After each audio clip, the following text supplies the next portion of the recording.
Hi, Mark. Hey, Melissa, I'm just getting set up here. Forgive me. No, take Whoops. your time.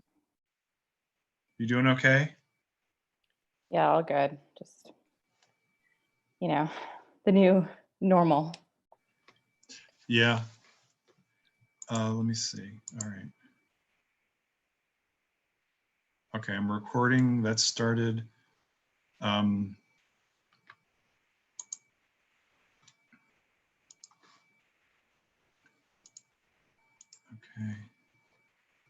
So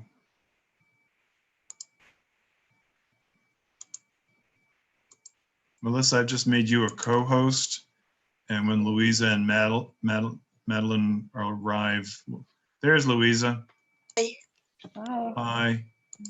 So I'm making you a co-host too. That should enable you to call on people and unmute them and so forth. Okay. There's Madeline.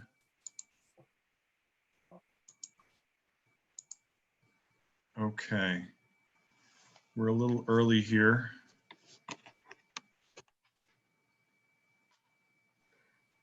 Oh, okay. Are you saying that we can open up? So if you, what I recommend for Melissa and for Louisa and for Madeline, if you can hear me. There's Madeline. I've made all of you co-hosts of the meeting. And what I recommend that you do is that on the bottom of your screen, there should be an icon called participants. Forgive me if this is stuff you know. If you click on participants, there should be a panel on your right-hand side of your screen. And you'll see that sometimes the microphone is crossed out and sometimes the microphone is not crossed out. So I'm going to mute all. And I'm going to eliminate the ability of participants to unmute themselves. So now you need to unmute people you want to speak. The panelists should be the, so now I'm going to unmute the co-hosts. And there's Ira. Hi, Ira. Hello. I'll unmute you for the time being. As soon as I click broadcast, then we're going to let the attendees into the meeting. So do you have any questions before we let, in effect, non-board members into the meeting? Yeah, just quickly before that, for Mark and Madeline, Louisa, who do you want to, Mark, do you want to just kick us off and then? No, you guys should. You're the chairs of the meeting. I will just be here to facilitate technical stuff as you need. I'll try to stay out of your way. Okay. And Alex has all the information. I just. Yes, I resent it. I'm hoping that she is, it's 7 o'clock. Let's see. Oops. Oh, Alex just emailed me. Can't find the email Zoom invite, so I'm going to resend. Okay.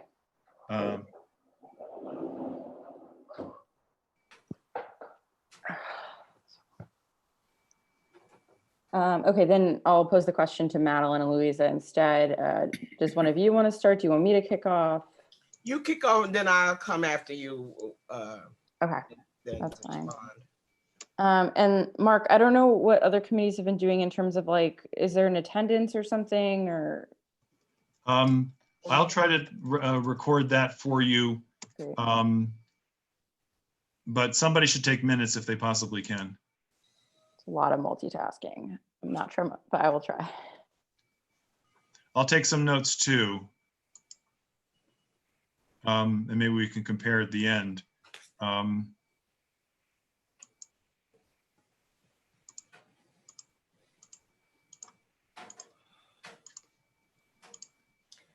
What about the public? How are they going to participate in this? Or are we choosing to pick people or? You should announce as soon as I go live, they'll be admitted to the meeting, which I should do now. And then they should use the raise hand function on panelists to let you know that they want to speak, and then you decide whether you want to call on them or not. Okay. If you get stuck with anything, I'll be right here. Let me say this. I would like if Cynthia Tibbs, she's one of the TA presidents, for Wise Towers, and she's been dealing with this more than I have. And I'd like her to explain what's been going on in NYCHA, and then I could get going what she's been talking about. We've been talking Very every good. day. So I will look for her in attendees. As soon as I hit broadcast, we'll invite the attendees. And then I'll look for her and I'll promote her to panelist. And then you can see her as well as hear her, okay? Yeah, I think she's going to be on telephone, so I don't know how that's going to work. Okay, well then we may not be able to promote her to panelist, but we can unmute her and let her speak. Okay. All right, I'm going live. Here we go. And the attendees, well, first of all, it's 7 o'clock because I can hear the people screaming out the, Yeah. Yeah. Me too. so yay. Alarm clock.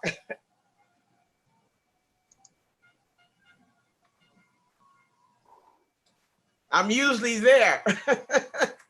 Yep. Yeah. Madeline, not too far from you, there is a Broadway singer who has been singing out his window every night. So Oh, really? I was hoping someone, but I can't hear it from where I am. it's not Brian Darcy James. It's another man with 3 names. Where does he live? 99th and Broadway. Oh, that's by Oh, me okay. too. Well, I'm at like 100th in West End, but Yeah, and I wouldn't hear it from Do you know there. the building that has the stationery store in the downstairs? yeah. Oh, yeah. It's across the street from them. Okay. Oh, Oh, it's right next to St. Michael's. Not too far. Okay. Okay. So here's Cynthia Tibbs.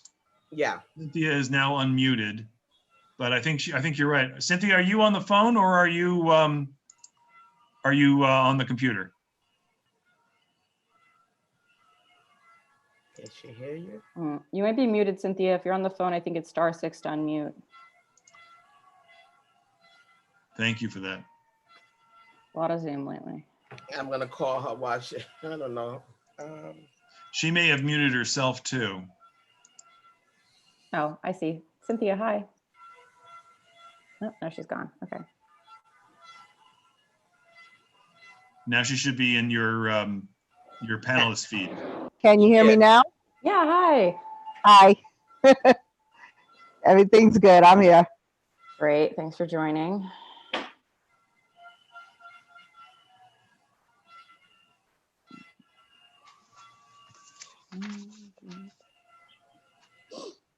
See, Jeanette just joined.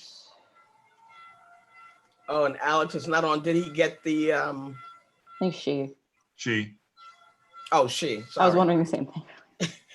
I resent. There's Jeanette. I resent it to Alex, your speaker. Great. We'll just give her a second and then we'll get Yeah. started. We also have a few that are going to be joining by phone, so I don't know how you're going to be able to hear them. We can allow them to talk. Yeah, we Okay, can. yeah, they said they were going to dial in. Mark, for people who dial in, is there a way for them to signal they want to talk? Yes, there's on the phone. I don't know. Right. I'm sorry, I don't know the way. I imagine there is, but maybe we can just go through and unmute them for a second, especially if we know who they are, to make sure that they. Yeah, I also told them if they text me, I can ask their questions for them. Oh, that's Also idea. great. Figure it out. That would be great too. Okay.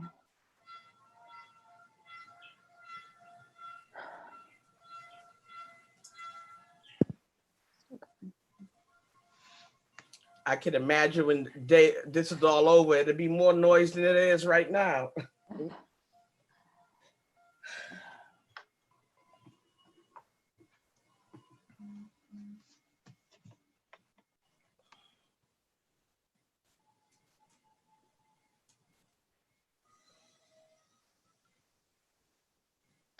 Okay. I'm going to mute myself for a second and call Alex and try to get her back on the line. Okay, so forgive me a second.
Okay. Maybe we give her one more minute and then we'll just get started with introductions. I'm just setting the scene.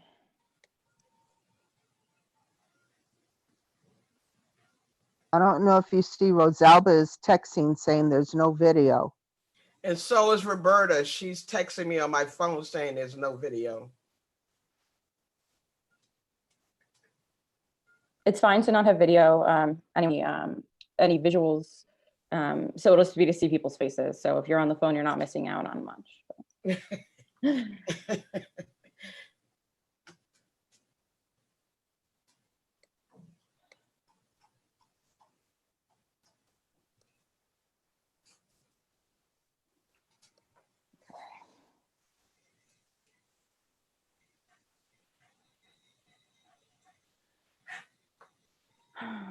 Okay.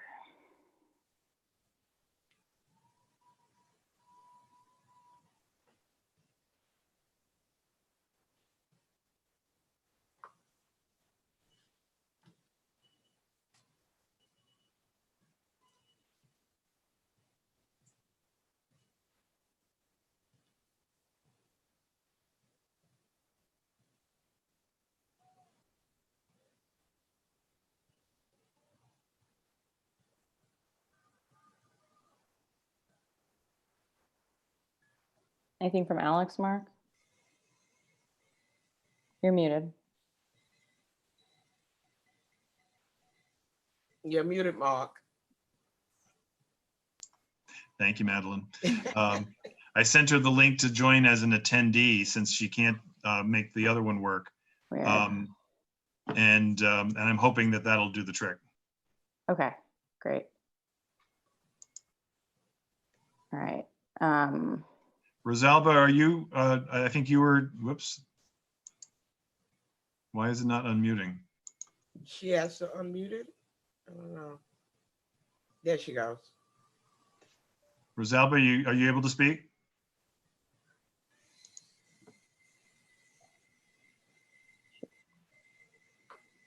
I can't hear you if you are. Okay, she just chatted something. Can you hear me? No, we can't hear you, unfortunately. Try again. No, we can't hear you. No. Okay, well, I think for now it's okay.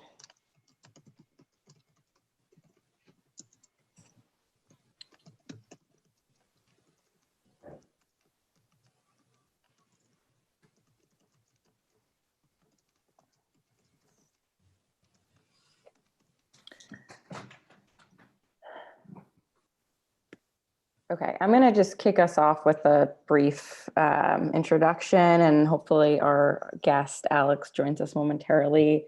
Hi, I'm Melissa Rosenberg. I'm one of the co-chairs of CB7's Housing Committee, along with Louisa Craddock and Madeline Innocent, who's our Public Housing Task Force Chair. Thank you to all who joined, committee members, non-committee members, board members, and community members, most importantly. It's our very first digital housing committee meeting. And we're going to be joined momentarily by Alex McDougall from Legal Aid, who's going to answer a few questions that we prepared on NYCHA and COVID. And then most importantly, we want to hear from the community and have you pose questions. So if you have questions for Alex or for the board more generally, you can pose them by typing in the Q&A at the bottom of the screen, or I will go through after Alex answers the first round of prepared questions and unmute attendees and just signal to me if you want to speak. That's if you're calling in on the phone. If you're on the computer, you can use the raise hand function, which should be, I believe, Mark, help me out if I'm wrong here, but on the side panel, there should be a button that says raise hand on the panel participant list. Yes, you have to, on the bottom of your screen, you have to find the tab for participants. You click on that, and then at the bottom of the screen of participants should include the ability to raise your hand. And I believe Alex McDougall has now joined us. Thank you for weathering our complications with connectivity. Melissa has the meeting. Great, thanks, Mark. And thank you so much, Alex, for joining us. I was just getting us started. My pleasure. Just getting started with the brief introduction. This is our very first Digital Housing Committee meeting. And, as everyone knows, unfortunately, we're in the midst of a really unprecedented crisis. And we think it's important to talk about how this is specifically affecting CB7 and citywide residents in NYCHA, both in terms of their health and economically. Again, just to reiterate for Alex and all who just joined, we're going to start with a few prepared questions, and then the audience can signal if they have questions either through the Q&A, the raise hand, or when we unmute people near the end. Madeline, do you want to say a few words? Yes, I'm glad you all can make it, and thank you, Alex, for coming. We just basically want to know what NYCHA is doing about servicing the residents of public housing in our district. We are certain individuals, including myself, whereas I am a resident and not a TA president, but residents as well as caretakers would engage me early in the morning to talk about how the building is not being kept, but also on the same vein, the caretakers are saying they don't have masks or gloves, but then you have some caretakers saying, yes, we do. But there's a big, we're fighting against each other. Some of the caretakers are angry that the residents are complaining. And we want to let them know it's not about them, it's about NYCHA giving them what they need to give us what we need. And we all have to work together. So I'd like to know from you, Alex, is what are you hearing from NYCHA and what are they doing about it? So, Alex, could you just give us a quick intro of yourself, Sure, your organization? And Hey. So my name's Alex McDougall, and I'm a housing attorney at the Legal Aid Society. So I started in the Bronx in the regular housing unit, doing eviction defense for low-income tenants. And then for the last 3 or 4 years, I was actually the only attorney in a project called the Rikers Island Reentry Project. So I was working with folks who were incarcerated at Rikers, doing general civil legal services with a focus on housing, always a focus on housing. And then in the last year, I've moved over to the same unit that Lucy Newman's in, the law reform unit, where they are unrolling the right to counsel to NYCHA, and we're starting with a year-long pilot project providing representation to seniors facing termination. So that's what I'm sort of focusing on right now. So I'm just doing a lot of termination defense, and also trying to, do our best right now to stay afloat on sort of what's going on with NYCHA. I know that we wanted to talk a little bit about rent reductions and interim rent recertification. So if you'd like, I can talk about that first, because that shouldn't take too much time. Yeah, I think that's a good starting spot. Cool. I agree. Okay, great. So as we know, so many New Yorkers right now are devastated by a loss in income.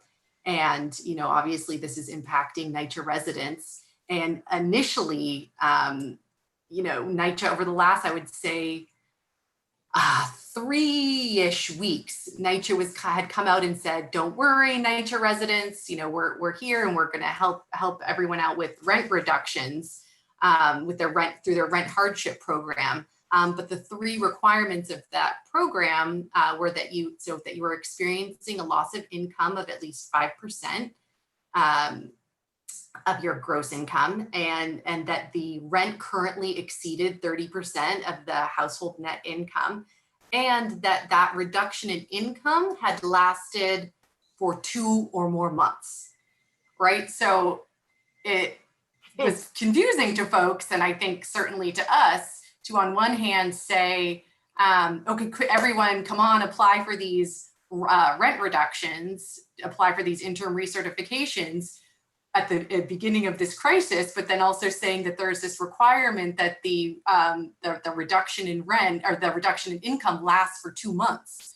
So I think there was a lot of confusion for folks around like, so do I have to wait for that full 2 months before I can even apply to have my rent reduced. And you know, what if I have no income right now? Like, but my rent is still, you know, obviously my rent's unaffordable for me, and it certainly will be that way in 2 months. But so that caused a lot of confusion. So I think some people just went ahead and applied for the rent reduction anyway. And I will say that there wasn't particularly well communicated, is there were two different types, two different categories of folks who were experiencing a loss of income. And one of those categories was I just mentioned, someone experiencing, or a household experiencing 5% or greater loss of income. But the other category is households that had experienced a total loss of income.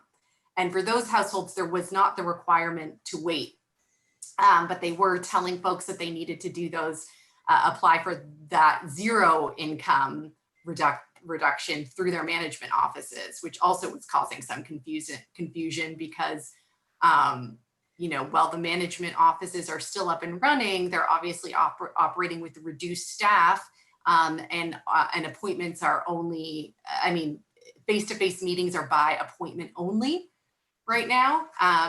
But now they're also telling folks that they can apply through the customer contact center.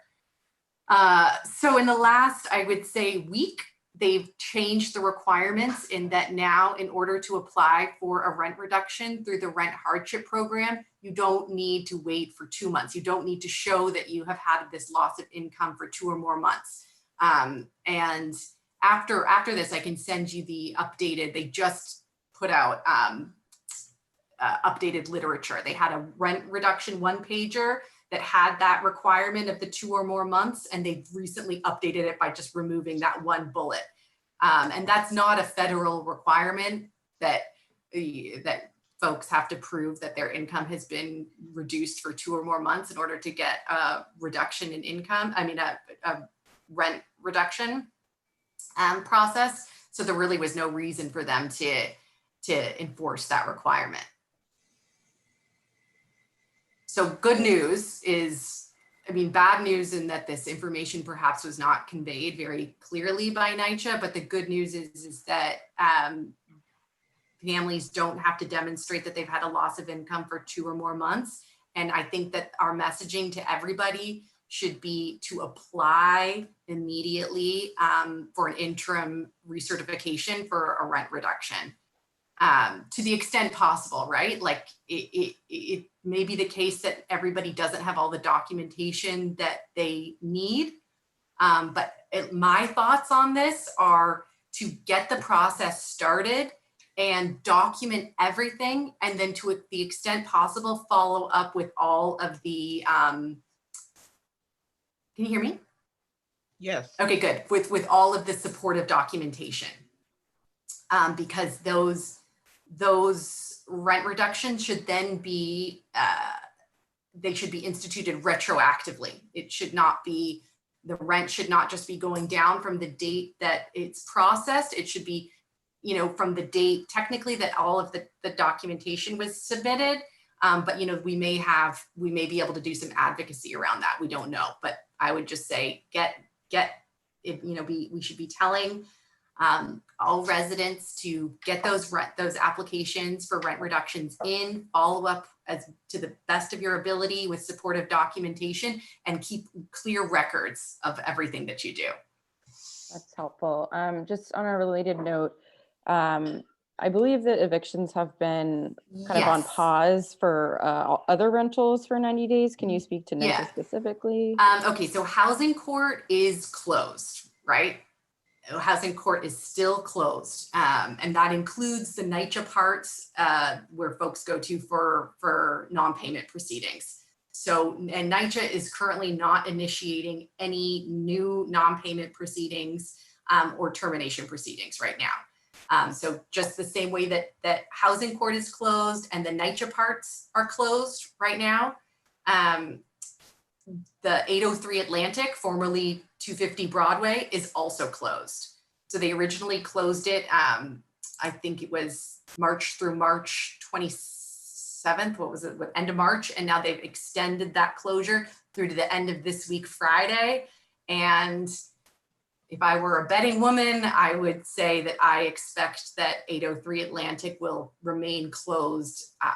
I would suspect at least through the end of this month.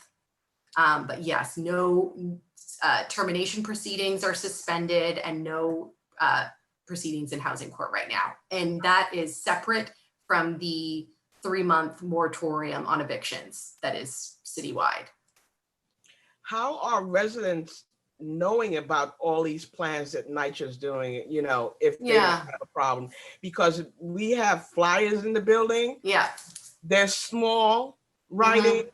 There's seniors looking, they can't see it.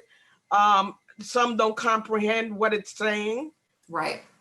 So how do we get the word out to the residents that that is help for them out there? So yeah, what NYCHA tells us that they're doing is, like you mentioned, flyering, posting things in common areas in management offices. Yeah, they say they're doing robocalls. That's a lie. Yeah, I mean, this is what they're saying, that they've done robocalls and that they're doing outreach. Certainly they're saying that with seniors, they're contacting all seniors and households that are known to be on life-sustaining equipment. May I say something to that? Please, that's please. a big lie. I have a resident on my floor. Her family doesn't want to come because they don't want to infect her. They came down to my apartment because she was feeling ill and I had to jeopardize myself. They are not checking on seniors. And right now I'm fearful of this lady. I want to go down to her house. You want to help other neighbors, but there's nobody to do it. What kind of help does she need? Well, she has 2 daughters. One has heart trouble and doesn't want to, you know, be there with her illness. And then she has a daughter who's in Jersey. She just doesn't have anybody take care. She couldn't breathe. We called the ambulance. They came. They said they couldn't take her because she doesn't have the virus. Not that she doesn't have it. She doesn't have those symptoms. But this woman is afraid. We take her food, but that's the best we can do. We can't be there for her medically. Well, yeah. Can I also just interrupt for a second? I know Anna Gago from Helen Rosenthal's office, who's her director of housing, is on the line, and April Adams. So if either of you have a response to one of these questions that's less in the legal wheelhouse, feel free to chime in and we can unmute you to let you speak. So, continue with the medical issue of this resident. Yeah. Sorry, Anna, I think you're breaking up a little bit. I was just going to say our office does provide, if someone needs meals, to be directed towards them, or we have care calls that Rita set up. And of course, we have Vivian, who does all of NYCHA every Tuesday, Wednesday, and Thursday. So if someone needs the application help with it over the phone, she speaks Spanish as well as English, and we can assist those people as well. So happy to help out. Just got to put in a call to our office. Yep. And who was speaking? I didn't hear who was speaking. Who just That was spoke? Anna Gago. Oh, okay. Thank you. Great. Sorry to interrupt. Continue. No, I mean, I think that's great that those resources are available. If it's an issue around like the need for more home health support? I think so, because her daughter won't come. We spoke to her on the phone. Either daughter won't come. But we're putting our lives at stake also by helping her. I don't mind, but I'm of a certain age that yeah, you need to be keeping safe as well. Yeah. So, okay. Yeah, I mean, I'm not sure, and I don't have we're talking about a health law issue. If I can check in with our health law unit in terms of whether if this is someone who needs like a home health aid, about the process for that. No, I guess I brought it up because NYCHA say they're checking on seniors and they're not doing that. They're not cleaning. They're not checking on seniors. So, yeah. I wish you guys pursue that a little further. Hello? All right, Cynthia, we can hear you. Hi, as far as NYCHA calling residents, no, Yeah. they are not calling residents. As the president of my development, I wrote them an email to management and I asked if they would give me the phone list of all of my residents and I would take it upon myself to call them. If I know most of their phone numbers, but there's a handful that I do not have information for. I submitted that weeks ago and management will not respond back to me, which has been the common thing that they're doing since we've gone through this whole change of working from the house. They, management is there, the upper levels are only there every other week. They seem to have a shift going where if the manager's there, the superintendent is not there. We now no longer have a borough chief or director. We have an acting director. Everyone's scrambling to get promoted and nobody's actually doing any work. So as far as calling seniors, they will not even respond back, much less give us phone numbers so we can reach out to tenants. Goddard has been supplying all of our residents with meals, Yeah. which is excellent. They have come through hands down, but there were a few trickle downs that were not, interacting with Goddard. And I've had to reach out to them without going to their apartments.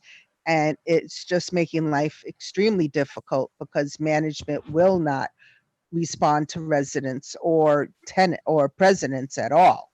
This is a huge development. So Cynthia, And what development are you talking about? I'm in Wise. Wise Wise. consists of 7 different Yeah. developments, from the towers to the brownstones to the rehabs. Yeah. There's 7 different entities of us. And Yeah. there's such a power struggle on who's going to get the next promotion over at management that they've completely forgotten about the residents.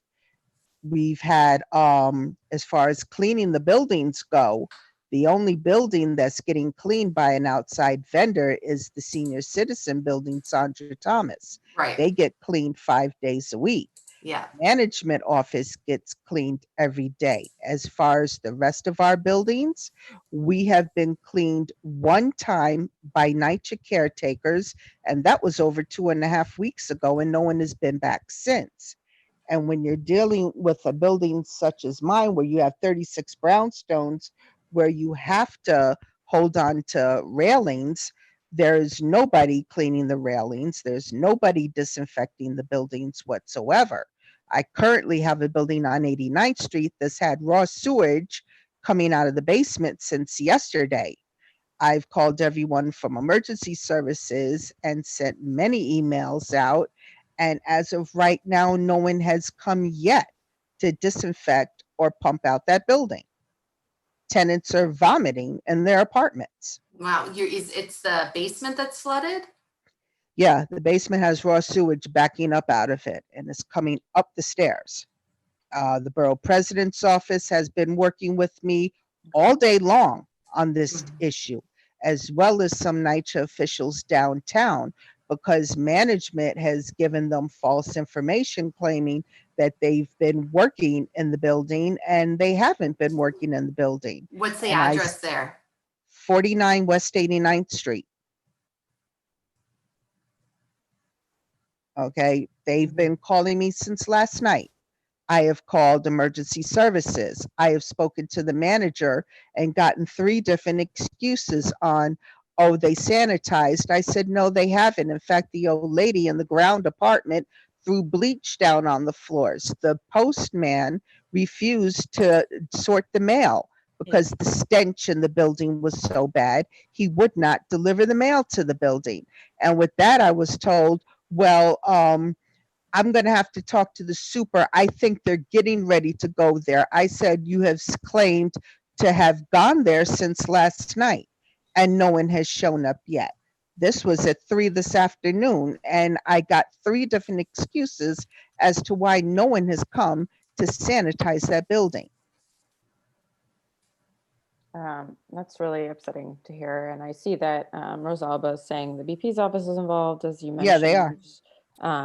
And, I think this also, just to bring us back to COVID specifically, I'm not sure if it's best to answer by you, Alex, or by one of our other panelists, but what are the best resources or route to go when people are not seeing the cleaning or use of personal protective equipment happening that really is essential right now during this crisis?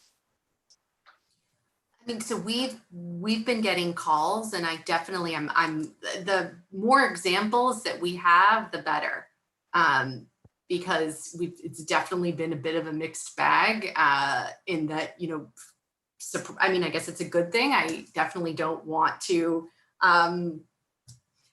come across as someone who can't, recognize when NYCHA is doing something. So we have had people call and tell us, yeah, no, this is happening, or we have gotten calls. We've talked to seniors who've received outreach, so that's good. But I think the larger issue is what's not happening, for sure. So we're happy to if you want to let me know. If it's certainly better when we've got something that's happening at a development, we can do more. If it's an issue like where like exactly what Cynthia just said, that we can give an example that, we know that this development hasn't been cleaned since this particular date. When we have information like that's very helpful, and we can use it just sort of the way that the borough presidents are doing to advocate to NYCHA. Really, that's our best option right now. But they're going to give you one explanation and then we get another. So how are we going to come together and get the correct information? What do you mean? As far as cleaning the buildings? I mean, I guess that's why we would work together. Yeah. Yeah, Okay. I actually spoke with Lynn Patton Yeah, Oh, last week.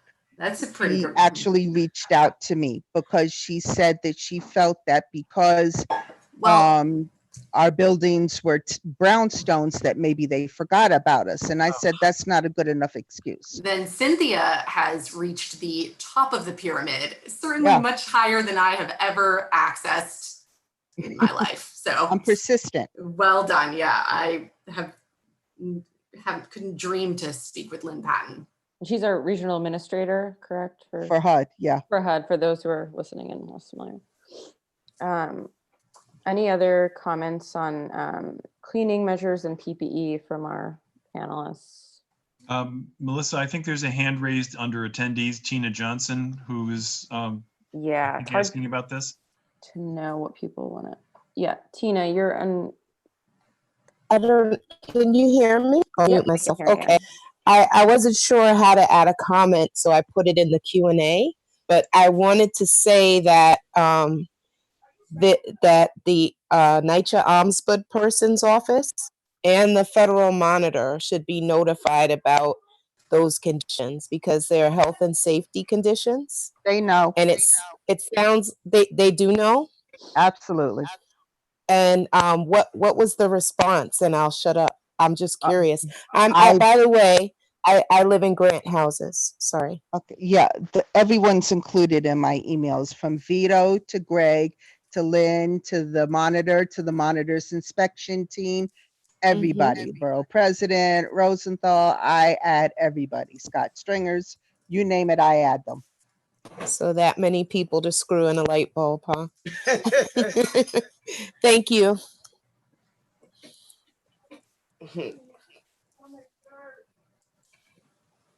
I think Roberta's hand is up and Robert.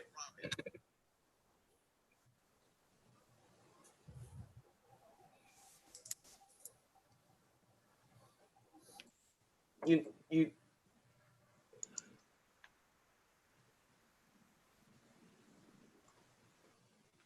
All right, Roberta, we can't hear you, so I'm going to mute you again. Hello.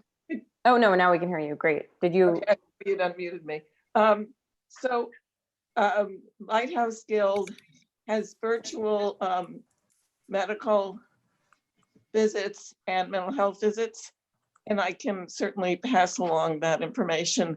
And I'm not sure about Ryan Health, but I have a call into them to find out if they are also available for virtual visits from people at NYCHA. So I will pass, once I get feedback from them, I can pass that along. But Roberta's seniors don't have a computer and they don't know how to use a you know, That's the problem. That's a big problem. So, because I go to all of these people apartments and not one of them have a computer. no, I'm I, the only one. Can they use a phone, Roberta? Do you know? Hmm? Can they use a phone for telemedicine, or does it have to be a computer? For like It light- has to be a video screen. computer. They can, the mental health can be by phone, Okay. Mm. but physical, they, you know, if I'll find out if that's a possibility. I will check tomorrow and see if someone is doing outreach via telephone. I assume we're talking about a landline phone that doesn't have video like a cell phone. Roberta, if they can put a computer in every lobby Mm. and have the seniors one by one come down and whatever they need done. Well, NYCHA would have to do that. Yeah, that's what I'm saying, building the building. Yeah, and I imagine there's some health risks around like congregating and using one computer, but I mean, still, it's a good. But you could clean it.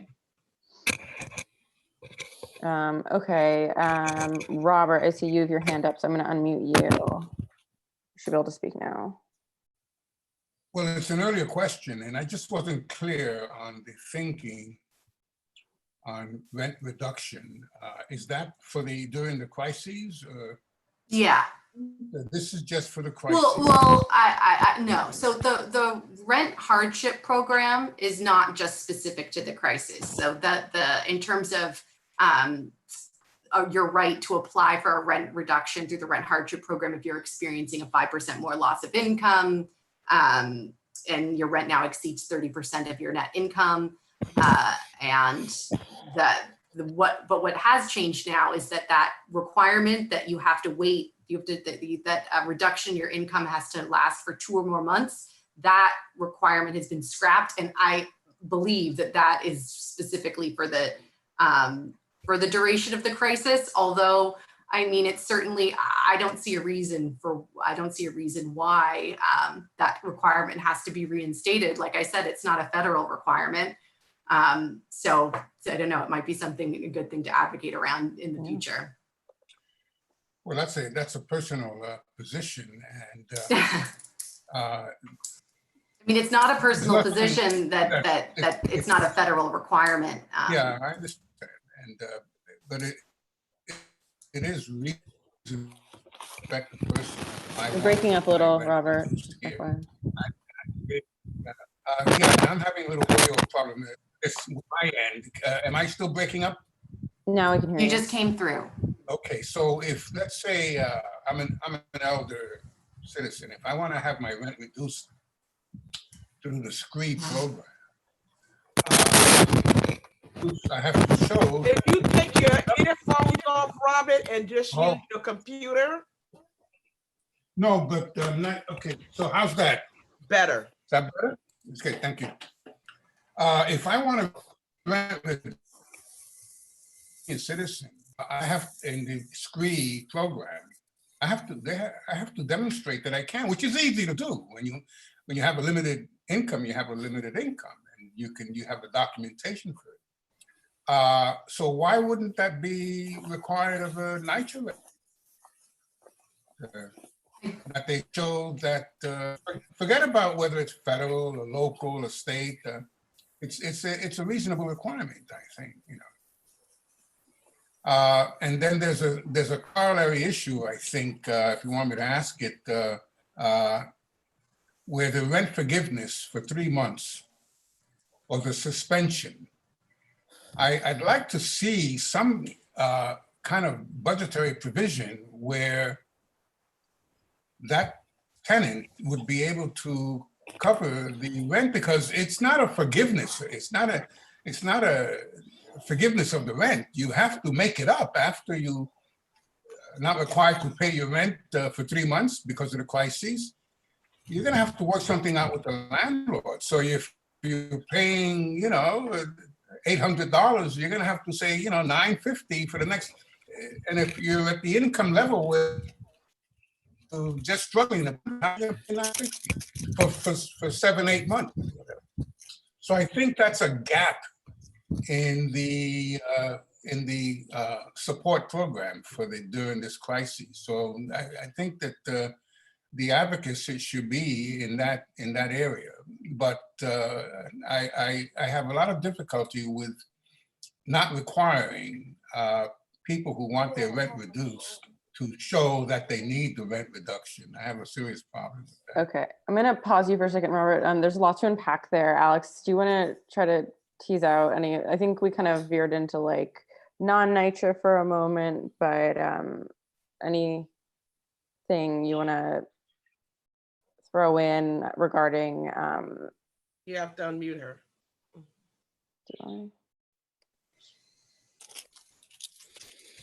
Great. Can you hear me? Yeah. Hi. Sorry about that. Yeah. Sorry. So let me clarify. So households may qualify for a rent reduction if certain conditions are met. So there needs to be, you still need to demonstrate that there has been a 5% reduction to your household's gross income. And you still need to be able to establish that your current rent is more than 30% of your net household income. Yes. The only thing you will no longer have to demonstrate, and like I said, as far as we know, it is for just this period of time, is that this reduction in income has lasted at least for 2 months. That's it. Yeah, okay, I see this. That clarifies it for me. Now, what's your thought on the notion of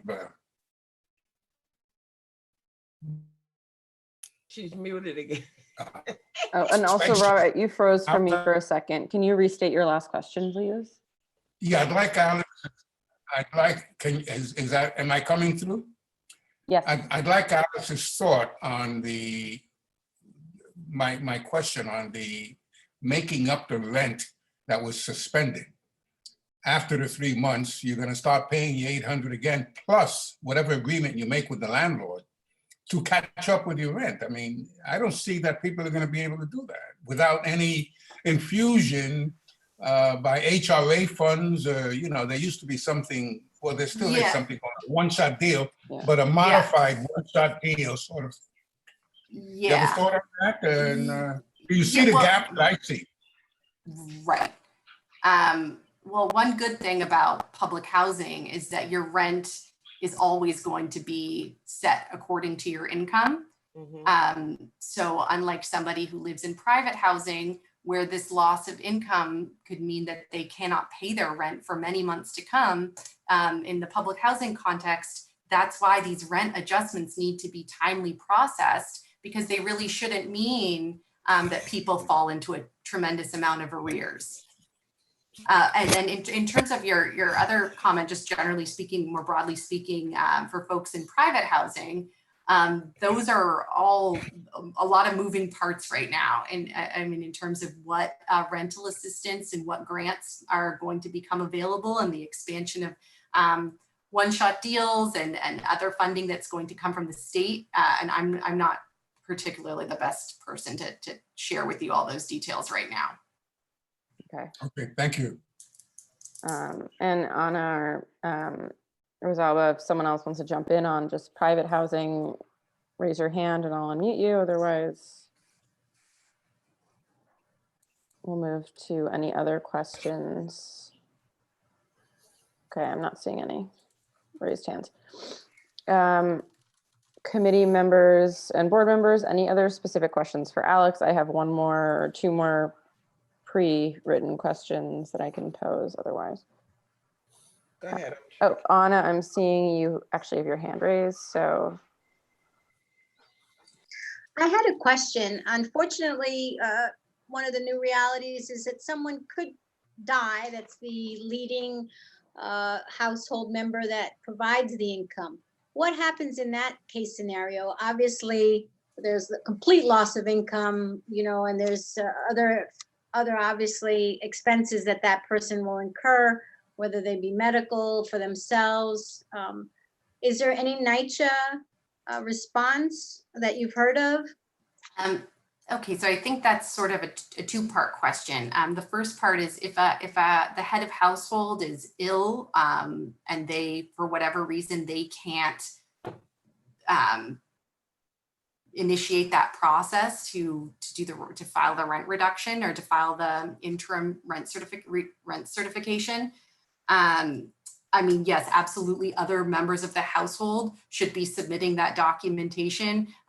They should be calling the customer contact center. They should be calling development offices just to inform management of the situation. And when I say that, and I don't mean to suggest that every time you tell the management office something, that it's going to be properly processed or the right process is going to be initiated. When I say that, I just mean it's really important on our end and for residents to at least make those efforts to contact the management office and let them know what's going on and try to give them as much information as possible and make a note of that. But from what I understand, that absolutely household members can definitely be submitting that documentation on behalf of heads of household. Families can be submitting that documentation. And if they can't get that documentation, then that needs to be made clear as well. The second question is, if this is a much sadder and harder thing to discuss, but if it is the case that a head of household passes away and other household members would like to initiate the process to succeed, that process is called the remaining family member process. And it occurs when the head of household has passed away or vacated from the apartment. And that process is initiated through the management office. I mean, you can also, you could submit something by mail. I think we can also be calling the customer contact center for that right now, although I suspect that they will let me clarify that. I suspect they will direct us to the management office. But the basic requirements in order to succeed to a lease in NYCHA is, the first is that whatever remaining family member is trying to succeed, they have to be on the household composition. And they have to be able to demonstrate that they've been in the apartment for at least a year on the household composition. There are certain cases where, for whatever reason, a family member who would like to succeed is not on the household composition. Those are very challenging cases, and there needs to be some evidence that the reason that they are not on the household composition is not because the family did not attempt to add them, but because there was some failure on NYCHA's part to process that request to add the household member. And then, so they need to, unlike in rent stabilized housing, where a family member who wants to succeed needs to show that they've been living in the apartment for 2 years. With NYCHA, it's just 1 year. Again, on the household composition for 1 year, and then they give it back. Yeah, those are the main requirements. Give me more money back. Technically, there needs to be there shouldn't be rent owed. Sorry, there should. Sorry, we're having a little. It's okay. I should open my chat. I haven't noticed if there's anything going on. I should be addressing on that side. There shouldn't be rent that is owed, but in these times that I think that there is some advocacy that we can do there. And then this process has 3 steps. So the first step is at the management level. I will say that they do a criminal background check for any family members who are trying to succeed to the lease. If that remaining family member request is denied at the management level, it goes up to the borough level. But the borough level is really just looking at the management office's decision to see that they made the correct decision. They're not really, in my experience, applying any additional discretion. They're just making sure that they kind of checked all the boxes. And if you're denied at the second level, which is as I said, the borough level, then you could request a hearing at 803 Atlantic and make your case for why you qualify as a remaining family member to an impartial hearing officer. Excuse me, Melissa. Yeah, hi. Polly has a question and she's on phone. Polly, can you hear us? Yes, I can. All right, so Polly. could I ask that she be taken next, so that because she was having trouble getting through before. Yep. Go ahead, Polly. Okay, yes. All right, so my question is, what happens if a person has the coronavirus and dies in a NYCHA apartment? Will the remaining members of that household be relocated to a hospitality apartment while the apartment is sanitized? Good question. Good question. Sorry, can you repeat the question? All right, if a person has the coronavirus Yes. and they expire from that virus, and they happen to be living in a NYCHA apartment with other remaining members, will the Yeah. remaining members be relocated to a hospitality apartment while the apartment is sanitized? While the apartment is sanitized. You mean in the case where someone has passed away inside of the apartment? Yeah, because the other members could have been affected by the virus, right? And Well, also the areas within the apartment, wouldn't they have to be cleaned and I mean, sanitized? I'm Like not entirely sure because many of us are self-isolating with other family members who may be sick. I'm not sure if a family would have to be relocated in the case because someone had, just based on the fact someone had the coronavirus. If you're saying the fact that someone passed away, if that brings an additional concern in terms of treating an area where someone had actually passed, I'm not sure. I would have to check. In other words, treating the bedroom area, the furniture, I think anything that people the are person may have. responsible for doing that themselves. Exactly. Because that's not a common area. They would just have to I can't hear you. I said I think it's my understanding that people would have to do that themselves, that they would be responsible for sanitizing their own space. I agree. Yeah, but it's been stated on television and many medical reports that just wiping things down with, traditional household fluids really does not eliminate, the virus, all right? Professionals have to come in actually, to make sure the air is purified, making sure all objects within that space are desanitized. So just wiping an area down with Clorox bleach does not really remove the virus. Right. I think, Polly, the point that they're making is if people have already been living in the apartment with someone who is suffering from COVID, they've already been exposed. So they're not, I'm not sure that it would be that effective to do a total deep clean. Does that make sense? No, what I'm saying, I'm not asking whether it be effective. What I'm asking is basically because there have been cases that I know of where people have died in the apartment, elderly people who live alone, have no family, no friends, who have been in the apartment for 3 or 4 days dead, okay? And then finally when they're removed, the apartment, again, in my opinion, should be cleaned because what if someone else is rented that unit, unaware that someone died in there that may have had the virus, all right? So to me, that's something that should be addressed and looked at, okay? Or if there are remaining family members in that apartment, especially the young, newborn infants, or anyone else who may have been exposed as well, and then therefore they're still within that same environment and the apartment hasn't been sanitized so that this way they won't exacerbate their condition. So that's why I asked.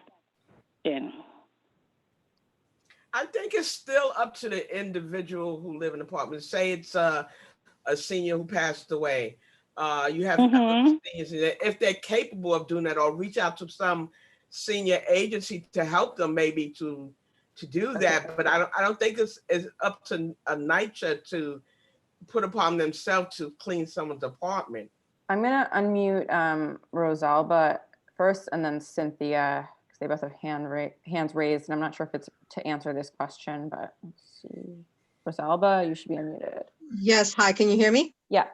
Great. So for Polly, regarding the individual that passes in the apartment, is as what's been stated. Unfortunately, if there are family members in the household, you stay in place, the body gets picked up, and you just got to stay home and take care of yourselves and do the best that you can. However, when there's one individual in the apartment and the person does pass away, I already have a Mhm. call on this one. NYCHA does have to come in and clean. Okay. Sadly, they have found some, and based on the stench, and not knowing Mhm. that the person passed on. So I actually have a case like that I'm working on right now, and working with the Okay. residents that have reached out to ensure that that unit is cleaned properly to eliminate that odor. And it's, we might be getting more of those. So the sooner, Yes. residents can reach out, you can't get to NYCHA, but you can get to all of us. You have a whole bunch of elected officials working with you Okay. remotely, and we have a whole bunch on this call now. So if you get those, those clients or residents that do have that issue, reach out and we'll Mhm. figure something out. But right now it's, you stay in place if you're with your family members and you do the best that you can. And if it's a single person in the apartment that passes on, let us know to make sure that NYCHA comes in and Will cleans up. do. Thank you. I appreciate your response. You're Thank welcome. you. And Cynthia, I'm going to unmute you now.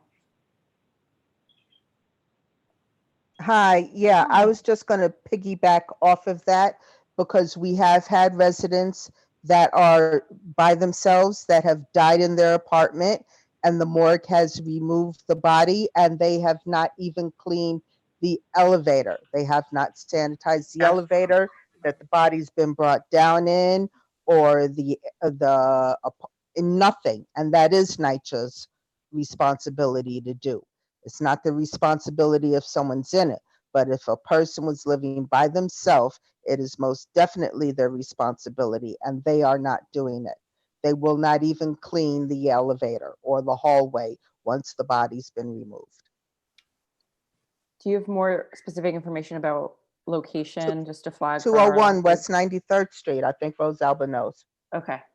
That's a huge building. They took a body out of there the other day, and nobody did anything with the elevator or the hallway or the lobby or anything once she was taken out. I just want to say this one thing. If that's not addressed, what Cynthia just said, elevators, you can see on the buttons, you can see it's so filthy. I put on my gloves before I even get in the elevator, and it's seniors come get in the elevator with wheelchairs. They have to press the button to go to doctor's appointments. Some people come down the stairs. They're not doing anything. I see them in the morning. I walk my dog 6:30, 7 o'clock.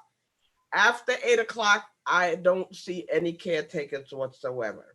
None, not even in the building. Outside, throwing away the garbage. Never in the buildings. Rosalba, do you want to add something? Yes, to Cynthia, I wasn't aware about the De Hostos. I was referring to another development. So there it is. Okay. Like again, like we're not aware, we can't assist. So I'll Okay. reach out to Ramona to get the unit. Yeah, because she called me about it. Right. So, and I know. we gotta get that info as soon as possible to the other electeds info to help. Okay.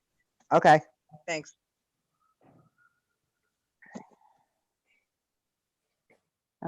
Other questions from attendees or panelists? for Yes, Alex? this is Nina Saxon Hi, from Nina. the Controllers Office. Hi, everybody. I would also, for all the tenant leaders that are on the call, if you do have issues that, just like what Cynthia is saying and other people, I'm hearing this all over the city. I really need you to add me onto the email chain so that our office can also get involved to help.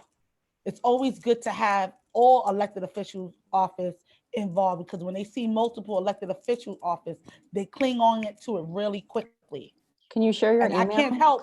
Sorry. And I can't help if no one tells me what's going on. Can you share your email for everyone on the call? Just Sure. I will email it right now. If you could also just spell it out for us, for those listening in. So on the phone. it's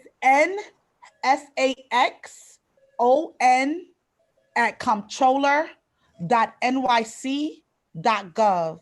And I do the Comptroller Citywide NYCHA as well as all of Harlem. Thank you.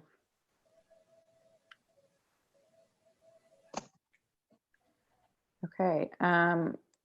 Rosalba, did you want to? No, Okay. exactly that. If all the electeds are aware, we can all be helping. And I know Cynthia does a great job at adding everybody in her district as well. So, it's just, a lot going on and we're all doing the best that we can. Great, we really appreciate it. Alex, I had one more prepared question, which I'll throw out. And in the meantime, those online or on the call, think of any questions you have. I'm wondering about the federal monitor and the impact that COVID is having on the agreement that NYCHA made with the federal monitor. And I'm wondering if you can speak to that. And then if any of our elected reps want to speak after. Oh, wait, Alex is muted. Hello. Okay. I would love to hear what the elected offices have to, I feel like they probably have more up-to-date information.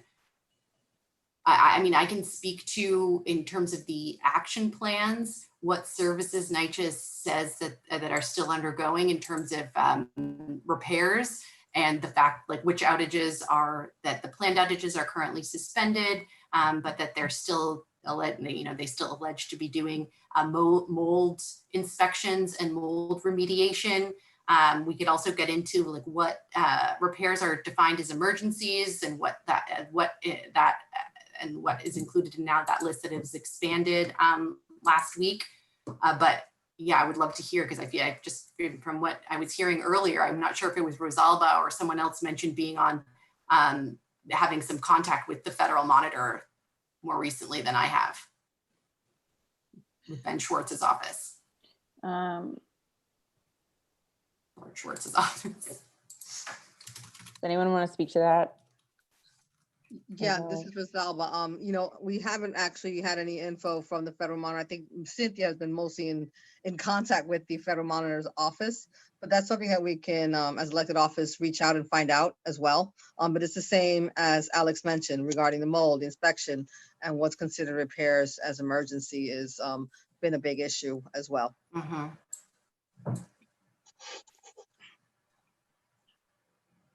Okay, since I don't see anyone else piping up, would you speak a little bit to what is emergency and? Yeah, let me just pull up my list here. Oh, Cynthia says, yes, they called me. Cynthia, are you able to speak? Yes, Cynthia. Okay, I'm trying to unmute you. Yes. Hi.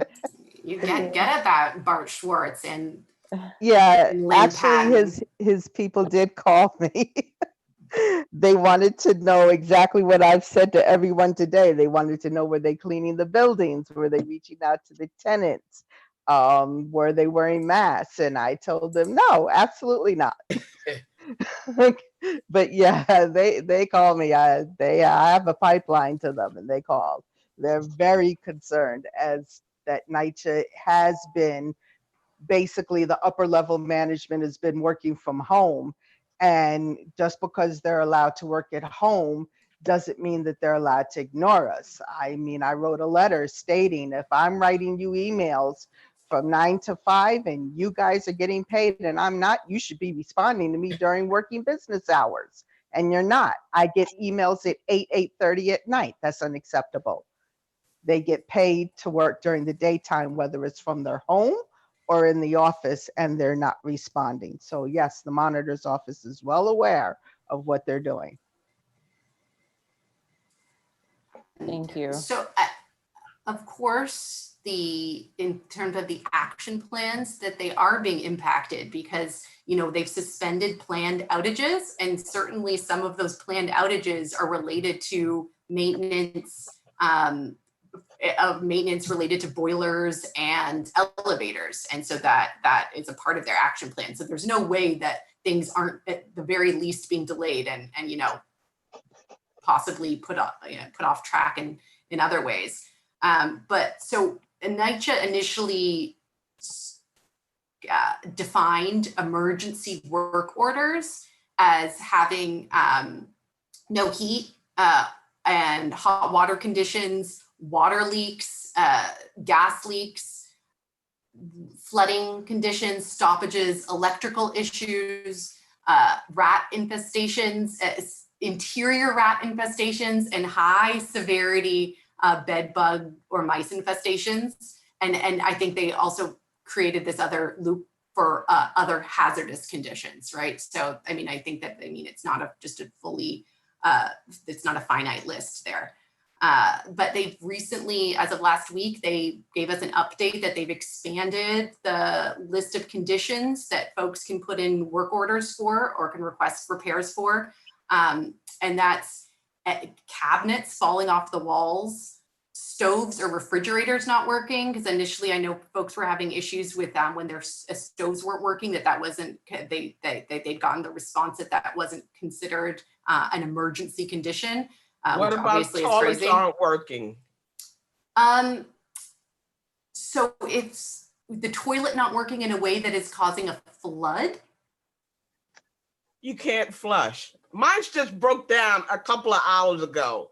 So what I would say is, if you're reporting it, if there's a way to work in that language, any of the language that would couch it in terms of an emergency condition. I mean, first of all, Liz, I shouldn't make jokes because there obviously is a limited staff and people are in situations, and I think that residents certainly are being mindful to the extent possible about which conditions are considered emergencies. Like, I don't want someone coming to my house to fix something that's not an emergency when they could be at my neighbor's house who has no water at all. But certainly I'd say not being able to flush a toilet is a pretty big emergency. Okay, I just wanted to hear that out of your mouth. I think so. Not being able to flush a toilet, it means you're certainly putting yourself, it has potential for to make a hazardous condition. I'm sure everyone would Just agree. before I got on this call, it broke down. Okay. Well, maybe we need to get on the CCC, call the CCTC together.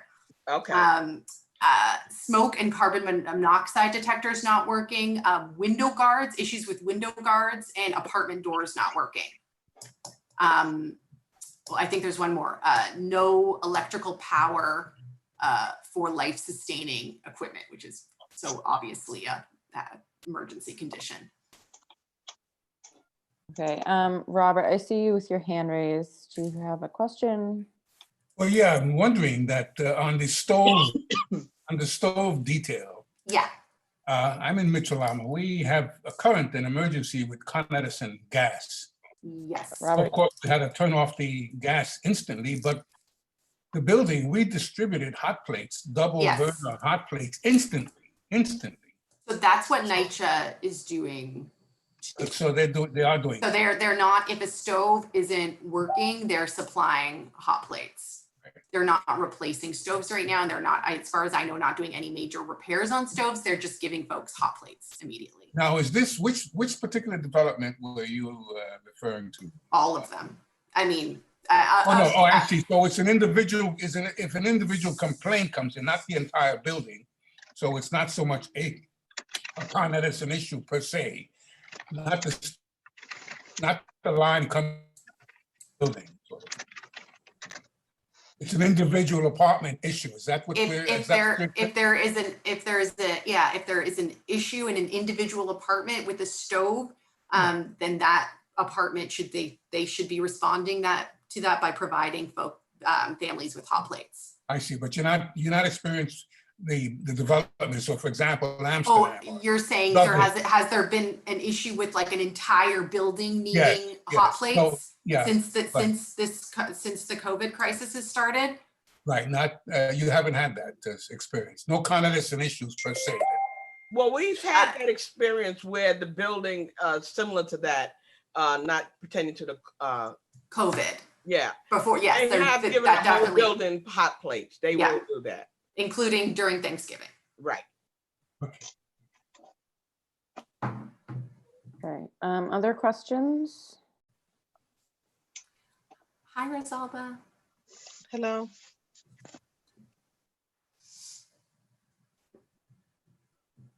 Okay. Well, if we have no further questions, I'm going to wrap us up and say thank you for everyone who joined us tonight. It was really helpful to have our elected reps, to have tenant leaders, to have community members, to have board members, Alex, to have your expertise as well. And I really appreciate everyone taking the time during this really stressful moment for all of us to connect and have this important discussion. Madeline, any? Yeah, I was just gonna Mhm. ask Alex, are you in contact with NYCHA to the things we've been talking about this evening? Have you talked to the chair or anyone? I haven't spoken with the chair personally, but I know that folks in my organization, I'm not sure how recently anyone has spoken with Greg Russ, but I mean, I know they have access and can chat with him on serious issues. They're all serious. I don't mean chat with him on like Yeah. what happened Yeah. on Drag Race or sorry, whatever. What is a popular television show? Yeah. I mean, yeah, they can bring issues to him. That's all I wanted to say, Alyssa.